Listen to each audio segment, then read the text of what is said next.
Rindu kita abang kakak. Sayang betul sama Rasulullah.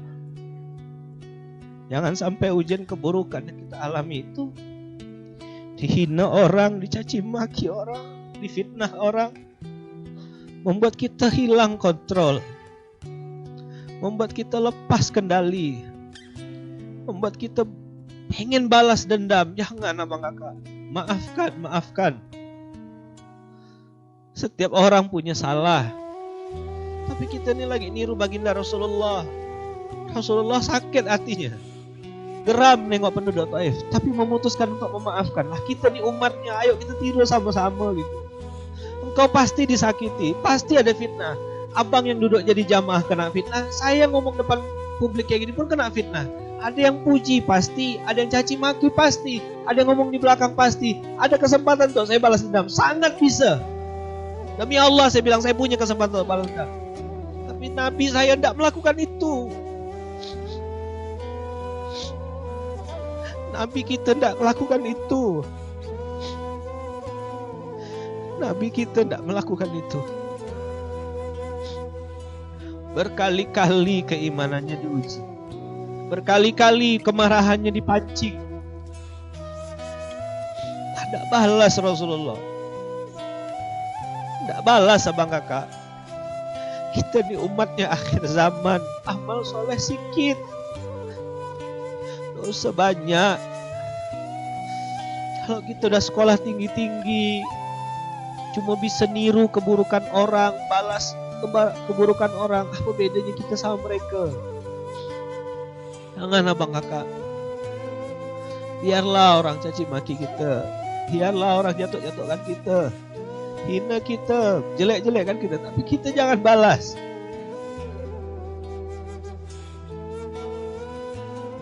Bukan karena kita tak mau balas, tapi kita sedang meniru baginda sallallahu alaihi wasallam. Nabi Muhammad contohkan ini. Nabi Muhammad contohkan ini. Biarlah dia menjelek-jelekkan kita, kita jangan balas. Yahudi buta itu kurang apa bang kakak? Dibilang Muhammad penipu, Muhammad pendusta, Muhammad pembohong, masih disuapkan sama Rasulullah. Masih datang dia. Sampai Rasulullah meninggal, Yahudi buta ini tak tahu kalau yang menyuapkan itu Rasulullah. Betapa hebatnya Nabi gitu tuh abang kakak. Pantas gitu. Namanya tuh Muhammad, terpuji dan mulia. Nah, kita dipilih Allah jadi umatnya Nabi Muhammad. Jangan kalah bang kakak. Mungkin ada orang yang pahala tahajudnya hebat, ada orang yang pahala sedekahnya hebat. Mudah-mudahan kita bisa masuk jadi umat Nabi Muhammad karena punya rasa maaf yang hebat.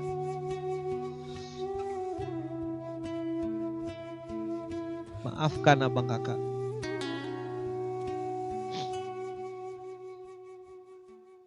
Pasti ada orang yang pernah nyakitkan hati kita kan? Ada enggak? Mau maafkan enggak? Kita maafkan abang kakak malam hari ini juga. Jangan tunda besok lusa. Maafkan, ikhlaskan, lepaskan sudah. Saya takut besok pagi kita mati abang kakak masih bawa dendam. Itu juga salah satu ketakutan saya. Mau bawa apa kita abang kakak? Kan tadi Bang Ivan cerita, mobil dah tak nampak, motor dah tak nampak, baju bagus tak nampak, harta tak nampak, popularitas, follower tak nampak, semua bang. Tinggal bertanya-tanya, apa bekal aku ya, apa bekal aku. Dan itu fitrah dan naluri abang kakak. Itu kenapa setiap orang mau meninggal, pengen sedekah, pengen berinfak, pengen berzakat, pengen berzikir. Itu naluri abang kakak. Semua orang yang sudah dekat dengan kematian pasti seperti itu fase. Dia akan nampak dunia itu tak ada artinya, lalu dia akan bertanya, aku bawa apa ya? Aku bawa apa ya? Semua orang mati kayak gitu abang kakak. Dan saya ketemu dengan beberapa orang yang melewati atau hampir di fase sakratul maut, ceritanya sama. Persis plek-plek kayak Bang Ivan tadi cerita. Aku bawa apa ya? Bekal apa ya? Makanya biasanya abang kakak, orang-orang yang dikasih kesempatan hidup lagi oleh Allah atau selamat dari kematian, biasanya lebih rajin beramal soleh. Karena nampak depan mata, harta, dunia. Tadi saya ngomong sama Bang En, sama Bang Ari. Orang-orang alim yang sudah ngerti dunia ini betul-betul menganggap dunia ini sampah. Saya belum berani ngomong gitu abang kakak. Tapi pelan-pelan mulai meyakinkan ke dalam diri.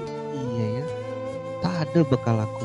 Inilah nanti kita nih abang kakak. Sama semua kita, di sinilah kita nanti. Saya di sini, Bang Ivan di sini, Bang En di sini, Bang Arif di sini. Hari ini kita di atas tanah, besok lusa kita masuk dalam tanah. Ngeri enggak abang kakak? Dalam tanah masih bawa dendam. Ngeri enggak? Dalam sini kita masih nyimpan benci sama orang. Ngeri enggak? Kita sudah dalam sini, aurat kita masih terbuka-terbuka di atas langit. Ngeri enggak? Kita sudah dalam sini, dosa kita masih diomong-omongkan orang. Keburukan kita, kejelekan kita, aib kita masih diumbar-umbar sama orang. Kita udah dalam sini, tak bisa keluar abang kakak, tak bisa teriak, tak bisa minta tolong, dan tak akan pernah ada kesempatan untuk balik lagi ke dunia. Tak pernah ada abang kakak. Inilah dia tempat kita nanti. Maka saya berkali-kali ngomong, abang kakak doakan saya juga, titip doa, karena yang bicara di depan belum tentu lebih baik daripada mendengarkan. Nah hari ini Allah takdirkan private course sebanyak ini, bisa datang ramai ini. Berdoa saya sama Allah, minta ya Allah, nanti saya pasti mati. Mudah-mudahanlah 1-2 orang yang pernah dengarkan saya ngomong di sini, mengingatkan tentang kematian, akan bersaksi di hadapan Allah. Ya Allah, aku pernah dengar ilmunya Bang Lukman, pernah dengarkan beliau nyampaikan ini, pernah menyampaikan ini. Saya pasti mati ya Bang Kakak. Kita semua nanti akan saling bersaksi di hadapan Allah. Saya bersaksi tentang Bang Ivan bersaksi tentang saya. Di hadapan siapa? Di hadapan Raja yang Maha Raja, Bang Kakak. Allah Rabbul Alamin. Maka saya bilang, duduk kita sama-sama pegang tangannya, bilang saudara sampai surga. Bukan main-main tuh Bang Kakak. Saya berharap betul kita bisa betul-betul bersaudara sampai surga. Saling bersaksi nanti kita di hadapan Allah. Sekaranglah duduk-duduk kayak gini. Suatu saat kematian itu pasti datang. Tinggallah kita seorang. Inilah dia gambaran. 120 meter, 75 cm, 25, 55 sampai 120. Segini tempat kita Bang. Tak ada tempat lain. Maka guru saya sering bilang, Kiai Haji Hasan Abdullah Sahal Bang. Apa Ustaz Hasan bilang?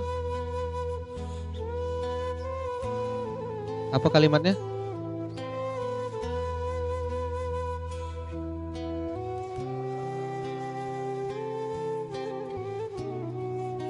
Inilah kesimpulan pada malam hari ini. 3 fakta tentang dunia. La najata minal maut, tidak ada yang bisa selamat dari kematian. La rohata fid dunya, tidak ada kata-kata santai dari dunia. La salamata min kalamin nas, tidak ada orang yang bisa selamat dari cibiran manusia. Karena ente sukses ada yang tak suka, ente hancur ada yang tak suka. Ente sukses ada yang tak suka, ente hancur pun ada yang tak suka. Ente soleh ada yang tak suka, ente bangsat pun tak ada yang tak suka.